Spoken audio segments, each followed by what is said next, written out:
दोस्तों 31 अगस्त हो गई है।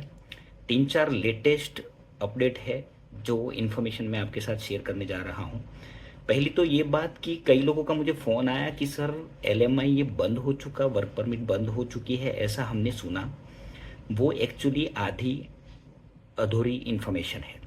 एक्चुअल न्यूज़ क्या है कि जब आपके पास विजिटर वीज़ा होता है और वर्क परमिट की आप एप्लीकेशन डालते हो, तो जो ऑनलाइन एप्लीकेशन जो डालते थे ना पहले, वो 2020 के बाद जब कोविड की सिचुएशन थी, उस टाइम पे जब बॉर्डर पे जो लोग नहीं जा पाते थे, तो उस टाइम पे गवर्नमेंट ने ऑनलाइन एप्लीकेशन चालू की थी।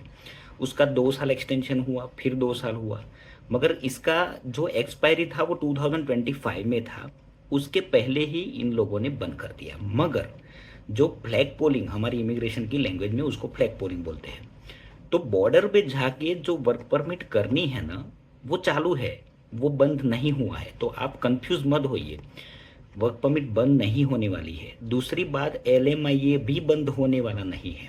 उसमें भी ये है कि जो प्रोविंस में there are 10 province and 3 territories in all over Canada, जो प्रोविंस में जिस लोकेशन में 6% से ज़्यादा अगर अनएम्प्लॉयमेंट है, तो गवर्नमेंट उसमें लो वेजिस में, not high wages, low wages में उसमें देख के वो कई जगह पे बंद कर दिया है। मगर वो देख के डिसीजन लेगा, कौन लेगा? ईएसडीसी लेगा। तो एलएमआई ये बंद होने वाला नहीं है। पहले क्या था, गवर्नमेंट डीपली चेकिंग नहीं करती थी, मगर अभी थोड़ा रिस्ट्रिक्शन इसीलिए ये लोग ला रहे हैं क्योंकि एक्चुअल डिमांड के सामने एक्चुअल सप्लाई जानी चाहिए। अभी आज के न्यूज़पेपर में मैंने वो भी थोड़ा देखा कि जो एआईपी लोकेशन है, एटलांटिक इमिग्रेशन प्रोग्राम, वहाँ पे कई लोकेशन में प्रोटेस्ट किए हैं कई स्टूडेंटों ने।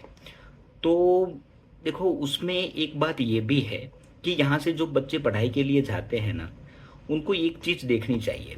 जो इंस्टीट्यूशन, ये गवर्नमेंट का लॉ है, जो इंस्टीट्यूशन का डीएलआई नंबर होता है वो ही आपको पीएसडब्ल्यू देगा।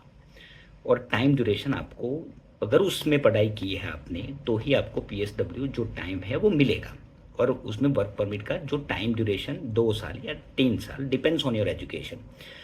अभी जिसके पास डीएलआई नहीं है और उसमें अगर आपने एडमिशन ले लिया है, तो आपको वो टाइम ड्यूरेशन नहीं मिलता है। ये तो सालों से चल रहा है।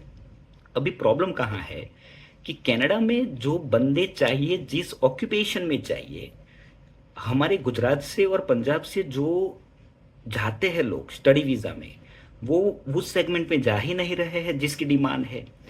समझ लो, नर्सिंग की डिमांड है। अभी ये जो लो वेजेस ऑक्यूपेशन जो है ना, उसमें नर्सिंग, उसमें हॉस्पिटैलिटी इंडस्ट्री, उसमें खेती बाड़ी का जो काम करते हैं, फार्मिंग, वो अप्लाई नहीं होगा उसमें। वो क्लियर गवर्नमेंट ने मेंशन किया है। दूसरा, गवर्नमेंट ने ये भी बोला है कि जो बच्चे यहाँ से पढ़ाई के लिए जाते हैं, पढ़ाई करते नहीं हैं, एक जगह से दूसरी कॉलेज, दूसरी कॉलेज से तीसरी कॉलेज में ट्रांसफ़र हो जाते हैं, पढ़ते नहीं हैं, फिर 20 आवर्स का जो ऑफिशियली टाइम ड्यूरेशन है उसमें 40-40 घंटे काम करते हैं, फिर जो मतलब कॉलेज ही नहीं जाते हैं, तो ऐसे स्टूडेंट को पीआर नहीं मिलेगी दोस्तों, और वो आपकी गलती है। अगर आप जेन्युइनली पढ़ना चाहते हो तो उस ऑक्यूपेशन में आपको जाना चाहिए जिस ऑक्यूपेशन की डिमांड है।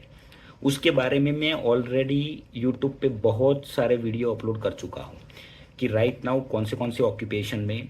कई लोग मुझे बोलते हैं कि सर सीआरएस स्कोर ऊपर चला गया। अरे भाई, सीआरएस स्कोर ऊपर नहीं गया है, वो तो ऊपर होगा, थोड़ा है, ऐसा नहीं है कि नहीं है। मगर चलो, आपको फ्रेंच आती है तो 400 पॉइंट में सीआरएस में पीआर हो जाता है। चलो, आप नर्सिंग फील्ड में हो तो 400 से लेके 430 तक पीआर आपका हो जाता है। कहने का मतलब ये है कि आप ऐसा ऑक्यूपेशन में जाइए, ट्रेड प्रोग्राम में जाइए। ट्रेड प्रोग्राम में बहुत सारे नॉक कोड अवेलेबल है। अभी होगा क्या कि जितने भी कनाडा में प्रोविंस है, अभी गवर्नमेंट दिसंबर तक बहुत सारे रूल्स एंड रेगुलेशन चेंज करने वाले हैं।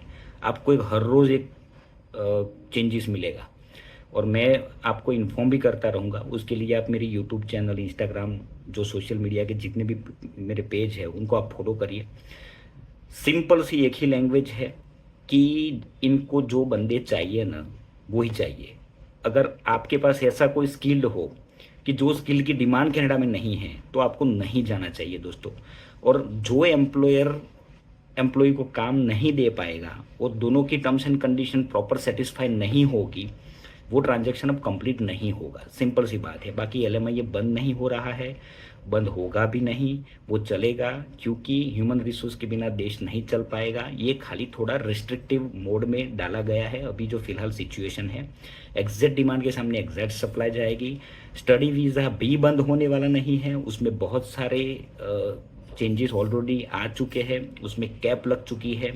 पर्टिकुलर लोकेशन में आपको नहीं जाना चाहिए, वो लोकेशन में ही जाना चाहिए जहाँ पे जो नॉक कोड की डिमांड हो और उसमें ही आपको पढ़ाई करनी चाहिए। तो ये बहुत सारी चीज़ें हैं जो आपको ध्यान में रखना चाहिए और उसके हिसाब से आप अपना लाइफ प्लानिंग करो। बाकी CRS स्कोर शायद इनसाइड पे ज़्यादा फोकस है, आउटसाइड पे थोड़ा कम फोकस है, मगर जो 2025 का जो कोटा है और 2026 का जो कोटा है वो इमिग्रेशन मिनिस्टर ने ऑलरेडी बोल दिया है कि वो हम कोटा फिनिश करेंगे ही करेंगे।